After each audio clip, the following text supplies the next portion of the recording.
Volunteer వ్యవస్థ రద్దు అన్నటువంటిది తెలుగుదేశం జనసేనల కల. ఎందుకు అంటే వాళ్ళ వల్లనే జగన్ గురించి తాము చేస్తుంది. ఇప్పుడు ఏంటంటే లేబర్ ఎక్కువగా పేపర్లు చదవరు. ఈ సంక్షేమ పథకాలు అందుకునే వాళ్ళలో రెండు రకాలు.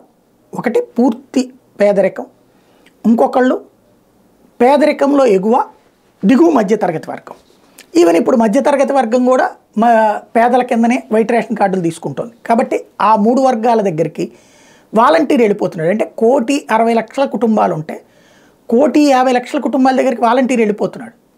తద్వారా వీళ్ళు పత్రికల్లో రాసేవో ఇవేమీ వర్కౌట్ కావట్లే. ఈ వాలంటీర్ తీసుకెళ్ళి ఇస్తున్న డబ్బులు, వాలంటీర్ తీసుకెళ్ళి ఇస్తున్న సంక్షేమ పథకాల వలన వాళ్ళకు ఒక పాజిటివ్, అంటే ఎంత నెగిటివ్ చెప్పినా పేపర్లో చదివిన తర్వాత అక్కడ చూస్తే వాస్తవం డిఫరెంట్గా ఉంటుంది.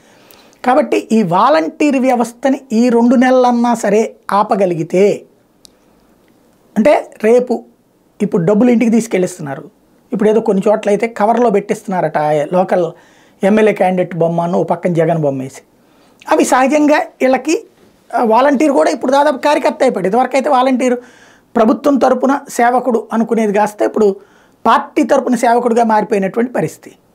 దాంతో అతన్ని ఎలాగైనా తీయించాలన్నటువంటి కోణంలో పదే ప్రజా ప్రయోజన వ్యాజ్యాలు పడుతున్నాయి. తెలుగుదేశం పార్టీ, జనసేన చాలా సీరియస్ ఎఫర్ట్ పెడుతున్నాయి వాలంటరీ వ్యవస్థ అనేటువంటి దాన్ని. వాళ్ళు అలాగని వాలంటరీ వ్యవస్థ రద్దు చేస్తామని ధైర్యంగా ప్రకటించే పరిస్థితి లేదు. ఎందుకంటే చేస్తే ఆ మొక్కంటే చాలు రేపొద్దున ఎన్నికల్లో అతిపెద్ద ఓటమి అవుతుంది.